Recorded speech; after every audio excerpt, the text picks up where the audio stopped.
Hello hello! Aujourd'hui, je vous retrouve pour vous parler de mes lectures de cet été parce que, vous l'aurez remarqué, j'ai absolument pas fait de point lecture mois par mois pendant cet été. Tout simplement parce que j'avais pas le temps et en plus j'ai lu que 2 ou 3 livres par mois, donc je me suis dit autant faire un gros bilan à la fin de l'été, comme ça c'est fait. Oui, je dis bien à la fin de l'été parce que même si en soi on est en septembre et qu'officiellement c'est toujours l'été, que dehors le temps est toujours à l'été, pour moi, à partir de septembre, c'est l'automne. Je ne veux plus entendre parler de soleil, je ne veux plus entendre parler d'été. Donc, je fais une dernière vidéo sur l'été cette année et après, on n'en parle plus et on dit que c'est l'automne. D'accord? Bref, du coup, j'ai quand même 7 livres à vous présenter, donc je vais essayer de faire vite. Mais vous allez voir que cet été, à travers mes lectures, j'ai beaucoup voyagé parce que j'ai visité plein de pays différents. Vous allez voir ça. Du coup, ma première lecture de juin, ça a été Le Chant d'Achille de Madeline Miller. Et donc, dans Le Chant d'Achille, Madeline Miller reprend le mythe d'Achille et nous raconte en fait sa vie à travers sa relation avec Patrocle. Et je pense que vous avez tous entendu parler de ce livre parce que tout le monde l'a lu. Dès le début, j'ai vraiment adoré me plonger dans cet univers de mythologie avec ses créatures, ses héros et ses dieux. Mention spéciale pour Ulysse d'ailleurs en parlant des héros parce que c'est vraiment le best. Vraiment, je l'aime beaucoup. C'était bien écrit, mais pas aussi bien écrit que ce que tout le monde a l'air de penser. Enfin, en tout cas, moi j'ai pas trouvé ça non plus dingue, mais bon, c'était bien écrit. Je m'attachais aux personnages et à leurs relations, à leur évolution, parce que on les suit depuis qu'ils ont 9-10 ans jusqu'à l'âge adulte. Donc on les voit évoluer et c'est super intéressant. Franchement, j'ai beaucoup aimé le début, mais à partir de un tiers du livre à peu près, j'ai commencé à vraiment me désintéresser de tout. J'ai commencé à me détacher vraiment des personnages et des enjeux. Je trouvais que ça tournait en rond. Je passais un bon moment, mais une fois que le livre était fermé, j'avais aucune envie d'y retourner. Voilà, ça me passionnait pas. J'avais perdu vraiment tout ce qui m'attachait à ce livre. Et surtout, quand je lisais, même si c'était plutôt intéressant, je ressentais aucune émotion. Ce qui est quand même dommage. En plus, tout le passage de la guerre, qui est vraiment toute la deuxième moitié du livre, m'a vraiment ennuyée. On est censé être en temps de guerre, mais j'ai ressenti aucune urgence, aucun danger dans la situation. Nos personnages, ils vivent leur petit quotidien comme si de rien n'était, alors que ils sont censés être au front. Et de temps en temps, il y a des trucs graves qui se passent, mais vraiment, j'ai pas du tout ressenti la guerre, donc ça m'a encore plus détachée des enjeux et de tout le reste. J'ai eu un regain d'intérêt vers la fin, mais ça a pas duré bien longtemps. Et pour tout vous dire, j'ai même pas pleuré à la fin. Moi qui pleure tout le temps pour tout et pour rien, qui suis extrêmement émotive, dans ce livre où tout le monde pleure à la fin, tout le monde est choqué et tout, et verse toutes ses larmes et je sais pas quoi, ça m'a presque pas touchée. J'ai trouvé la fin belle et triste, mais j'étais beaucoup trop détachée de tout ce qui se passait. Mais bon, malgré tout, je pense que c'est un bon livre, mais que j'avais bien trop d'attentes en fait, parce que j'en avais entendu parler par tout le monde, j'avais l'impression que tout le monde avait adoré, je m'en étais fait toute une montagne, et je pense que c'est ça qui explique ma déception, parce que je pense que c'est vraiment un bon livre, mais je sais pas s'il mérite vraiment tout l'engouement qu'il y a autour de ça, toute la passion que les gens ont par rapport à ce livre. Enfin voilà, en tout cas pour moi ça a été une déception à cause surtout des attentes que j'avais. Il y a aussi un truc avec le point de vue. Je pense que, parce que tout le livre est du point de vue de Patrocle, et je pense que s'il avait été du point de vue d'Achille, ou que si on était passé d'un point de vue à l'autre, je me serais peut-être un peu plus attachée au personnage, parce que vraiment plus l'histoire avançait et moins j'aimais Achille. Donc le fait que ce soit pas de son point de vue, ça m'a encore plus détachée de lui. Et bref, je vais pas vous en parler pendant 1000 ans. C'était plutôt un bon livre, mais je suis passée à côté en fait. Voilà, si vous voulez mes réactions à chaud, j'ai lu la fin de ce bouquin en vlog dans mon vlog de juin. Donc je vous invite à aller voir ce vlog, je vous le mets ici si ça vous intéresse. Et nous, on va passer à la suite. Donc après ça, j'ai lu La lumière du Machu Picchu, qui est le 3e tome de 1K. Une trilogie que si vous suivez ma chaîne depuis un moment, vous savez que je l'ai commencé il y a longtemps parce que c'est un des tout premiers livres que j'ai acheté au début de ma chaîne et voilà, et je lis un tome par an et là je suis arrivée à la fin. Donc l'histoire d'un cas prend place au Pérou dans les années 1520-1530. La saga se passe sur beaucoup d'années, donc je peux pas vous donner une date précise. Mais voilà, c'est au moment où les Espagnols débarquent pour conquérir l'Empire Inca. Et nous, là-dedans, on va suivre deux personnages. Donc Ana Maya, qui est une jeune fille Inca, qui, par un sacré concours de circonstances, va se retrouver à être une grande prêtresse qui a en fait un rang de princesse, alors que c'était vraiment une fille du peuple à la base. Et à l'opposé, on va suivre Gabriel, un conquistador qui s'est embarqué avec le capitaine Pizarro un peu plus pour fuir sa situation en Espagne que vraiment pour autre chose. Mais voilà, ils se retrouvent tous les deux au milieu de tout ça. Et malgré leur opposition, nos deux personnages vont tomber très amoureux l'un de l'autre et ils vont devoir composer entre leur profond pacifisme et les obligations qu'ils ont envers leur camp respectif. J'étais assez mitigée après ma lecture du premier tome, parce qu'à ce moment-là, je l'avais trouvé trop dense et trop introductif, et il m'avait un peu perdue, mais il s'est avéré vraiment nécessaire parce que j'ai adoré le deuxième tome. Oui, du coup. J'avais vraiment beaucoup aimé le deuxième tome, où je me suis vraiment beaucoup plus attachée aux personnages, où les intrigues politiques, pour le coup, m'ont vraiment passionnée, ça m'a pas perdue à une seule seconde, et surtout, c'était dans ce deuxième tome où la part spirituelle a pris tout son sens dans l'histoire. Et c'est quelque chose que j'aime beaucoup dans cette saga.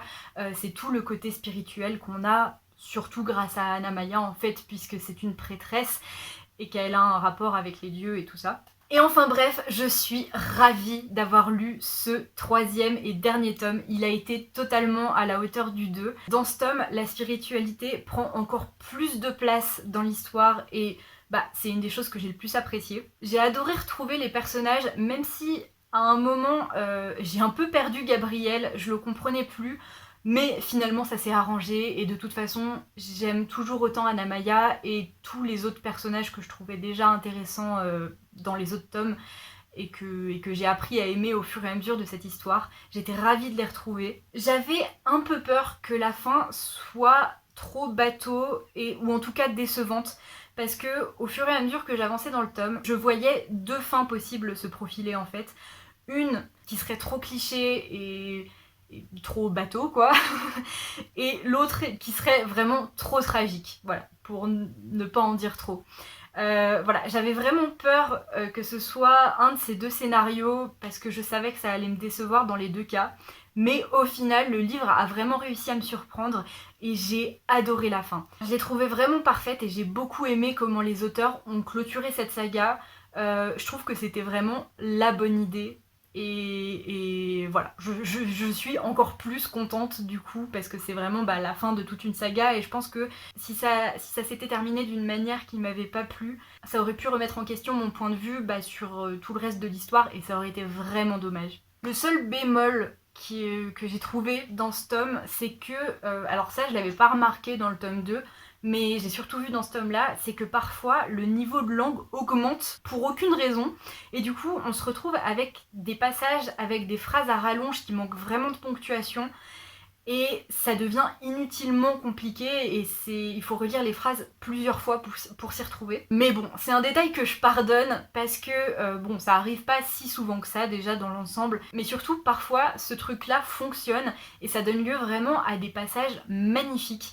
Je pense surtout à un passage où on nous décrit un coucher de soleil et ce coucher de soleil en fait renvoie vraiment à ce qui se passe dans l'histoire parce que c'est un moment où on perd beaucoup d'espoir, un moment assez pas tragique mais vraiment voilà, on perd espoir et ce coucher de soleil reflète vraiment les événements qui viennent de se passer et c'est écrit d'une manière vraiment très très belle. Donc voilà, il y a ce petit défaut, mais il est vraiment compensé quand ça fonctionne. Après ça, j'ai enfin lu Le Vieux qui lisait des romans d'amour. Donc Le Vieux qui lisait des romans d'amour, c'est un roman dont j'avais entendu parler il y a super longtemps et qui m'intriguait depuis tout ce temps. Et En fait, ce que je savais de l'histoire, c'est que ça prenait place dans la forêt amazonienne et que, en fait, on allait retrouver un chasseur blanc mort, assassiné, et que les autorités locales allaient directement accuser la tribu d'autochtones du coin, alors que la vraie coupable est une panthère dont le chasseur a tué les petits. En fait, je pensais que toute l'histoire allait tourner autour de ça, mais en fait, pas vraiment. Ça, c'est simplement le début, mais en fait, on va suivre un vieil homme qui connaît bien la forêt et qui vit plutôt en marge du reste de la société. Et en fait, il va être recruté pour participer à une battue visant à tuer la panthère parce qu'elle est devenue complètement folle suite au meurtre de ses petits qui n'étaient pas sevrés, et elle va chercher à tuer un maximum d'humains, donc il va falloir la neutraliser assez rapidement afin qu'elle fasse trop de dégâts. Et donc lui, il va être recruté pour participer à ça parce qu'il est connu justement pour très bien connaître la forêt. Donc le livre va le suivre dans cette battue tout en dressant un portrait de ce personnage à travers ses souvenirs. Petit à petit, on va connaître un petit peu toute sa vie. Et c'était plutôt un bon livre en soi, mais c'était assez loin de mes attentes parce que voilà, le sujet que j'attendais est là, mais on va pas tellement s'attarder dessus. Il y avait relativement des bons messages, il me semble. Mais heureusement que c'était un livre très court, parce que sinon je pense que je me serais vraiment ennuyée. En plus, même si au début j'aimais bien le personnage principal, au fur et à mesure ça a été de moins en moins le cas. En plus, il y a eu certaines réflexions que je n'ai vraiment pas du tout appréciées et qui m'ont mise assez mal à l'aise. J'ai même pas d'exemple à vous donner là parce que honnêtement j'ai déjà pas mal oublié ce livre. C'est pas un livre qui m'a vraiment marqué. J'en garde relativement un bon souvenir parce que je pense que c'est un bon livre, mais qu'il y a des problèmes dedans. Et honnêtement, voilà, je suis contente de l'avoir enfin lu parce que ça faisait longtemps que je voulais le lire, mais honnêtement, c'était pas fou. Après ça, j'ai relu Aristote et Dante découvrent les secrets de l'univers de Benjamin Alire Sáenz. Enfin, je l'ai relu, je suis trop contente. Donc cette fois-ci, on se retrouve à El Paso, au Texas, dans les années 80, et on va suivre Harry, un adolescent de 15 ans, qui est plutôt renfermé et silencieux. Il est totalement déconnecté de ses émotions, et il renferme une colère que lui-même ne comprend pas en fait. Donc il vit une période plutôt difficile et un jour il va rencontrer Dante qui est tout l'opposé de lui. Lui il est extraverti, il est sûr de lui et il n'hésite pas à partager, à parler de ce qu'il pense et de ce qu'il ressent, et la rencontre de ces deux personnages va faire des étincelles. J'avais déjà lu ce livre en fait quand j'étais au lycée et à l'époque c'était un de mes livres préférés, mais j'ai fini par l'offrir à ma copine de l'époque et du coup j'ai jamais eu l'occasion de le relire. Mais récemment je l'ai enfin racheté et j'avais trop hâte de le relire, mais j'avais un peu peur d'être déçue en fait. Parce que même si c'était mon livre préféré à l'époque, je sais que j'ai grandi et mes goûts ont pas mal évolué depuis. Donc voilà, j'avais peur d'avoir trop d'attentes et d'être déçue. Mais au final, je crois que je l'ai encore plus aimé que la première fois. Vraiment, ça a été un vrai coup de cœur. C'était merveilleux de retrouver Harry et Dante et de suivre leur rencontre. Ce livre, il traite de la période de l'adolescence qui peut être très difficile, la manière de gérer ce trop-plein d'émotions auxquelles fait face Harry, mais aussi plein d'autres sujets comme l'homosexualité, la quête identitaire de manière générale que tout le monde connaît à la période de l'adolescence, et aussi, c'est très important, le fait d'être issu d'une famille mexicaine en habitant aux États-Unis. Et pas mal d'autres thèmes qui gravitent autour de tout ça. Je pense que si j'ai encore plus apprécié ce livre aujourd'hui, c'est parce qu'à l'époque, je traversais une situation similaire à Harry au niveau émotionnel.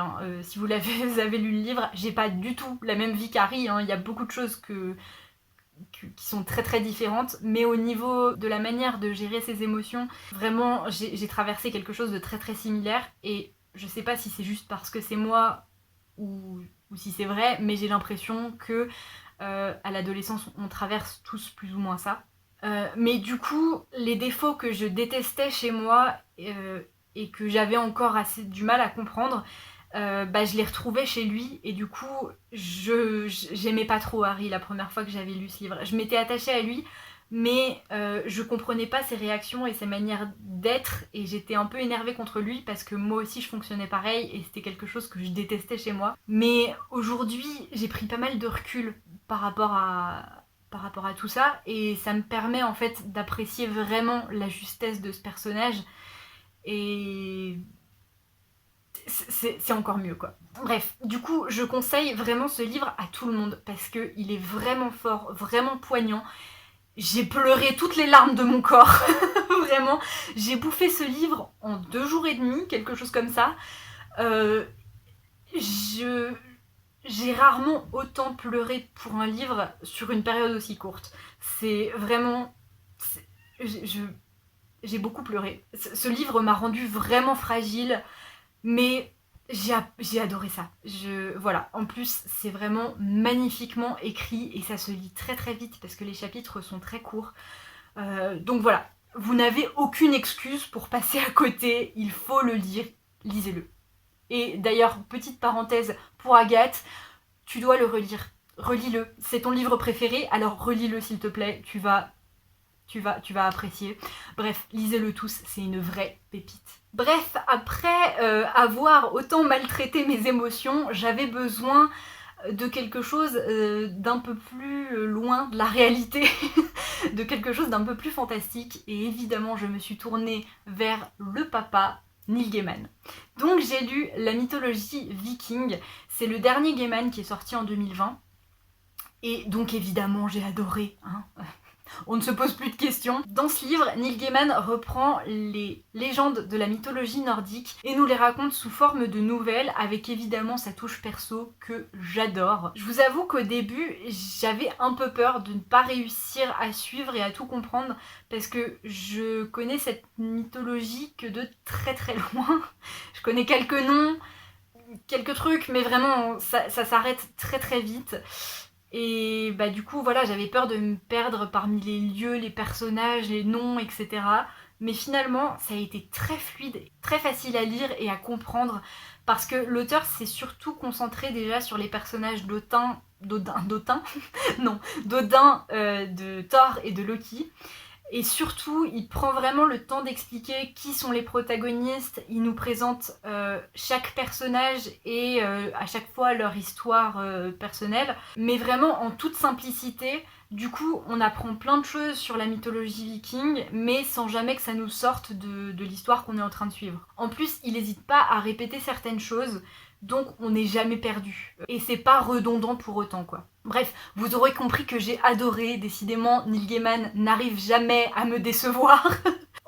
J'ai été vraiment passionnée par les nouvelles et c'est marrant, mais j'ai beaucoup aimé que tous les personnages soient assez détestables à leur manière, parce que ils sont détestables d'une façon qu'on va vraiment apprécier, et du coup, bah, ça m'a aidé à m'attacher à eux. Je sais pas si ça fait du sens ce que je dis, mais c'est vraiment quelque chose que j'ai beaucoup aimé et qui était très très chouette à suivre. Et en plus, bah, ça m'a donné encore plus envie de m'intéresser à cette mythologie, parce que ça a été vraiment, je pense, une très bonne introduction. Vu que c'est très accessible, que c'est bien écrit, qu'on apprend quand même beaucoup de choses, et qu'il y a une pointe d'humour de Neil Gaiman qui revient pour parfaire le tout, franchement, si vous avez envie de vous intéresser un petit peu à la mythologie viking, mais tout en divertissement et sans jamais vous perdre, je vous conseille vraiment ce livre parce qu'il est vraiment nickel pour ça. Après, je sais que le format recueil peut en refroidir plus d'un, parce que je sais qu'il y a certaines personnes qui ont du mal à lire des recueils de nouvelles, parce qu'ils ont du mal à passer d'une histoire à une autre,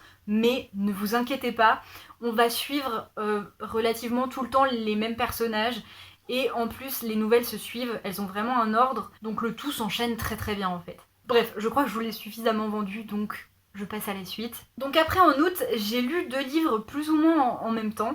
Le premier, c'est Anne d'Avonlea, donc c'est le 2e tome de Anne de Green Gables que j'avais beaucoup aimé, vous vous en souvenez sûrement, parce que je l'ai lu il y a pas si longtemps. Et je peux pas vous en dire trop sur l'histoire de ce 2e tome, parce que ça spoilerait pas mal la fin du 1er tome. Mais en tout cas, dans ce tome, on va retrouver Anne, évidemment, qui a maintenant 16 ans, et qui commence à être adulte. Par bien des manières, on la retrouve très impliquée dans la vie de son village, et on découvre une nouvelle facette d'elle qui est vraiment en communauté, et qui est une facette qui est vraiment très chouette, donc j'ai beaucoup aimé la suivre dans ce tome 2. Surtout, j'ai adoré retrouver Anne et les personnages que j'avais déjà beaucoup aimés dans le tome 1.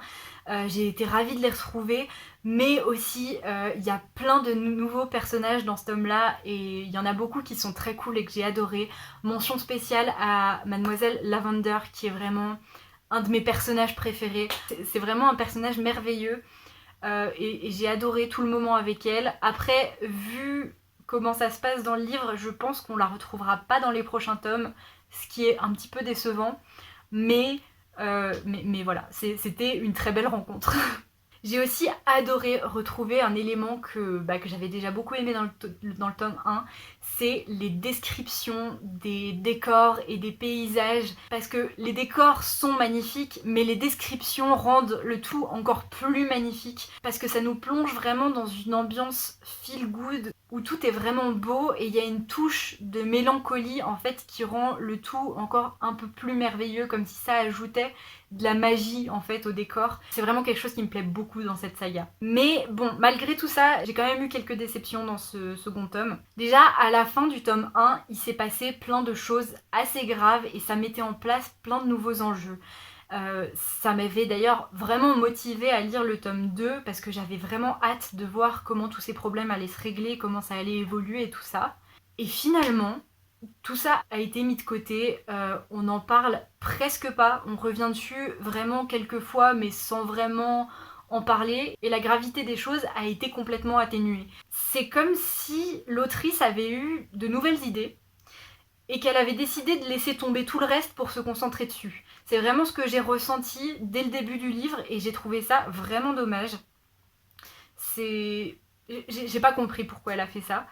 En plus, les personnages sont toujours pas vraiment développés, et surtout les relations entre les personnages, on s'attarde pas du tout dessus. Je pense surtout à Anne et à Gilbert, parce que on nous dit souvent dans ce deuxième tome qu'ils sont devenus très proches, mais au final on les voit presque jamais ensemble, et c'est un petit peu comme si ça sortait de nulle part. En fait, c'est comme si pour certaines choses, il nous manquait des parties du livre et que quelqu'un nous résumait très en surface ce qui s'était passé dans les passages manquants. Du coup, ça m'a pas mal sorti de ces aspects de l'histoire et c'est vraiment dommage. Mais ma plus grosse incompréhension, ça a été le chapitre 12. Vraiment, ce tome, en fait, il est très centré sur l'éducation des enfants, et Anne, elle défend les valeurs de l'éducation positive. Elle refuse vraiment l'idée de battre les enfants pour les éduquer, et elle est très très ferme là-dessus, vraiment, elle défend cette valeur à fond. Et vous allez me dire, bah c'est génial, c'est parfait. Mais au milieu de tout ça, on a le chapitre 12 qui sort de nulle part, où Anne est vraiment au bout de sa vie à un moment. Et elle va finir par donner un coup de bâton à un enfant qui est impossible à tenir. Bien sûr, elle va immédiatement regretter, elle va plus jamais recommencer et elle va continuer à défendre ses valeurs à fond, vraiment, elle va beaucoup s'en vouloir pour ça. Mais la morale de ce chapitre, c'est que ce gosse finit par respecter Anne après ça. La morale de ce passage, c'est que battre les enfants, ça peut marcher. Et c'est un truc qui m'a mis vraiment en colère, c'est vraiment le genre de truc que je peux pas laisser passer. Mais le plus étrange, c'est que ça n'a aucun sens dans le récit. Parce que ça va pas changer les valeurs d'Anne, et jamais, jamais on va revenir dessus.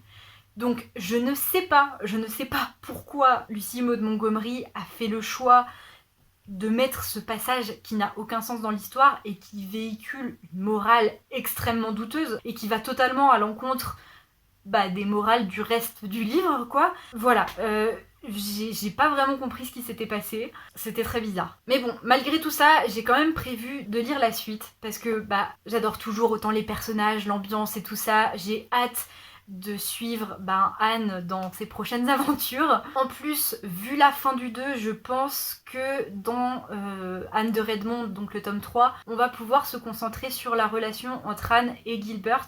En tout cas, j'ai espoir, mais c'est quand même assez annoncé, donc voilà. Après, je vous avoue que j'ai un peu peur d'être à nouveau déçue. Parce que je commence à penser, bon j'en suis qu'au tome 2, mais je commence à penser que cette saga va juste me créer des attentes à chaque tome et les décevoir au tome suivant. Donc voilà, c'est quelque chose dont j'ai très peur, mais espérons que ça soit pas le cas, quoi. Et enfin, le dernier livre que j'ai lu en août et que j'ai lu plus ou moins en fait en même temps que Anne Davodli, c'est Asexualité, comprendre l'orientation invisible. Donc, est-ce que c'est un coming out ? Bah en fait oui, voilà. Alors il y en a qui doivent se poser des questions parce que vous m'avez déjà entendu dire à plusieurs reprises que j'étais lesbienne et bah c'est vrai, romantiquement parlant en fait. Mais depuis quelques années j'ai été en gros questionnement sur mon orientation sexuelle pour plein de raisons, mais je vais pas vous raconter toute ma vie ici. En gros j'ai fini par penser que j'étais peut-être asexuelle après déjà beaucoup de réflexions. Mais cette orientation est tellement mal connue que je savais en gros ce que ça voulait dire, mais j'étais très peu renseignée sur le sujet et je savais pas du tout si je pouvais vraiment m'identifier en tant que telle. Et en même temps, j'étais pas mal perdue par rapport à tout ça. Du coup, j'ai commencé à me renseigner un petit peu par-ci par-là, mais relativement en surface. Et assez miraculeusement, ce livre est sorti cet été. C'est vraiment tombé à pic parce que j'arrivais à un point où j'avais vraiment besoin de me renseigner sur la sexualité. Je m'identifiais déjà comme en tant que ace au moment où ce livre est sorti, mais j'avais vraiment besoin d'envie, besoin d'envie besoin de rien, envie de toi. Comme j'avais envie de personne. Non, j'avais vraiment envie ou besoin, peu importe, d'en savoir plus.